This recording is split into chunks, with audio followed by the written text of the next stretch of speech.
Mga bilang. Ang unang sensus sa Israel. Unang kabanata. Noong unang araw ng ikalawang buwan, ng ikalawang taon mula nang lumabas ang mga Israelita sa Ehipto, sinabi ng Panginoon kay Moises doon sa toldang tipanan sa disyerto ng Sinai.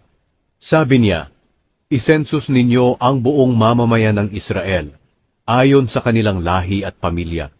Ilista ninyo ang pangalan ng lahat ng lalaki na may edad 20 taong gulang pataas, na may kakayahan sa paglilingkod bilang sundalo. Kayong dalawa ni Aaron ang mamamahala sa sensus ng bawat lahi ng Israel. Tutulong sa inyo ang pinuno ng bawat lahi. Ito ang pangalan ng mga taong tutulong sa inyo. Lahi ni Reuben, na pinamumunuan ni Elizur, na anak ni Sedeur. Lahi ni Simeon, na pinamumunuan ni Selumiel, na anak ni Zurishadai. Lahi ni Huda, na pinamumunuan ni Nashon, na anak ni Aminadab. Lahi ni Isakar, na pinamumunuan ni Netanel, na anak ni Zuwar. Lahi ni Zebulun, na pinamumunuan ni Eliab, na anak ni Helon. Lahi ni Ephraim, na anak ni Jose, na pinamumunuan ni Elishama, na anak ni Amihud.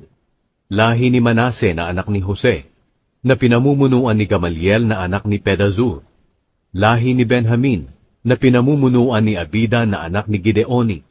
Lahi ni Dan, na pinamumunuan ni Ahiezer, na anak ni Amishadai. Lahi ni Asher, na pinamumunuan ni Pagiel, na anak ni Okran. Lahi ni Gad, na pinamumunuan ni Eliasaph, na anak ni Deuel. Lahi ni Naphtali, na pinamumunuan ni Ahira, na anak ni Enan.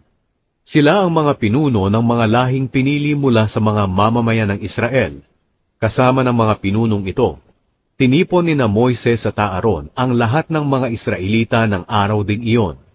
Inilista nila ang lahat ng lalaking may edad na 20 taong gulang pataas, ayon sa kanilang lahi at pamilya. Inilista sila ni Moises doon sa disyerto ng Sinai, ayon sa iniutos sa kanya ng Panginoon. Ito ang bilang ng mga lalaking may edad 20 pataas, na may kakayahan sa paglilingkod bilang sundalo, na nailista ayon sa kanilang lahi at pamilya. Lahi ni Reuben, ang panganay ni Jacob, ay may bilang na 46,500. Lahi ni Simeon ay may bilang na 59,300. Lahi ni Gad ay may bilang na 45,650. Lahi ni Huda ay may bilang na 74,600. Lahi ni Isakar ay may bilang na 54,400. Lahi ni Zebulun ay may bilang na 57,400. Lahi ni Ephraim, na anak ni Jose, ay may bilang na 40,500. Lahi ni Manase, na anak ni Jose, ay may bilang na 32,200.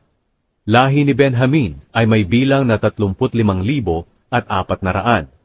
Lahi ni Dan ay may bilang na 62,700. Lahi ni Asher ay may bilang na 41,500.